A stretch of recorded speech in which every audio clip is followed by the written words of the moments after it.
The Division 2 Season 11 is almost here, and I have one question. You ready?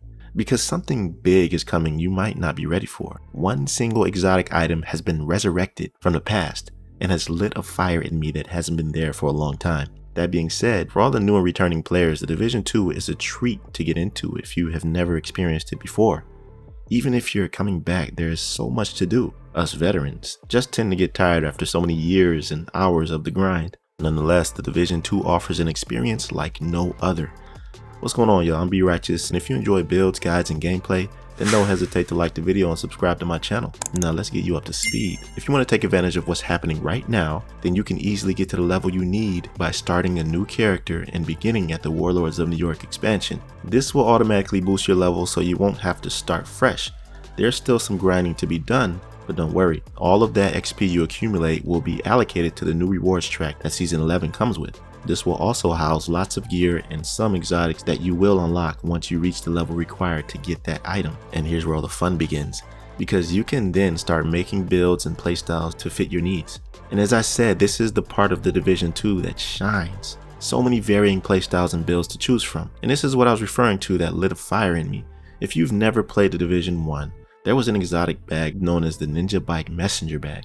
It's actually the highlight of the season, and hopefully because of that, this patch is not short-lived. Usually, there's a manhunt that lasts for a couple of months for the purposes of keeping us engaged. So for you who've never experienced a manhunt, then this is for sure something to look forward to. Now we don't know yet if whether or not the Ninja Bike bag will be a reward that can be unlocked in the track or if it'll be a manhunt bonus for completing it. I'd personally prefer it be on the rewards track because if that's the case, you have the capability to unlock it a lot faster than waiting months for it to come out after completing the manhunt. But overall, the Division 2 will offer you a very unique experience. There's so much PvE content to play, ranging from normal all the way to legendary difficulty missions. You can go at it solo or link up with a group, and most missions can be completed with a standard build, but for a more specific playstyle, which some missions do require, you can check out my channel for some essential builds great for all categories in the realm of solo and group play.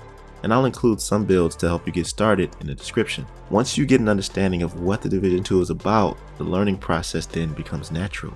You'll start to think about all kind of builds you can make, and for some, it becomes an obsession. Oh, and there are some pretty awesome exotics and gear coming to this season.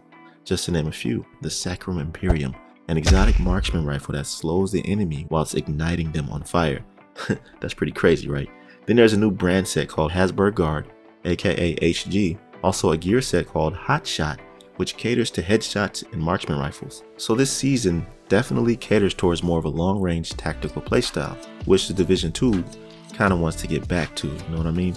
Because PvP has suffered over time. The engagements and fights are very underwhelming and very unbalanced, so I think them bringing a tactical long-range playstyle might actually bring a little bit more compatibility to the PvP side of things. I personally stopped playing PvP, but I'll try it in this patch to see where it's going. And here's the thing, over time, over the years of playing Division 2, there's been a rise in skill builds category. They've always been OP, but there's always been a way to counter them. This patch, they made it a lot harder with the fact that if you're not the same skill tier they are, you can't jam their skills, which means you can't counter them.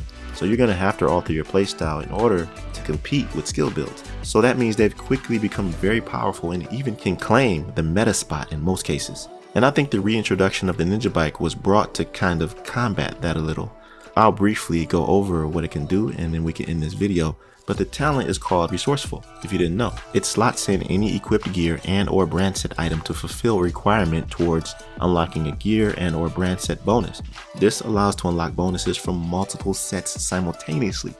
Simply put, if you have a bonus with a requirement of say 2 pieces from the same brand, the Ninja Bike Messenger Bag can be that second piece, but it can also be the second piece for multiple brand sets. So in theory, you could stack 2-piece bonuses from 5 different brands at once with this one piece of gear. Now that is something special. For veteran build makers, you already know the potential this has, and for the newcomers, you'll eventually understand fully. I hope to see you in Season 11 on the 28th next week. Make sure to tune into the dev live stream the day before it launches, where they'll go into more detail about what to expect in Season 11 and hopefully beyond. That'll do it for this one, y'all. I'd appreciate a like on the video if it helped you out in any way, and subscribe to my channel if you're new here. I'll see you in my next video. Be right out.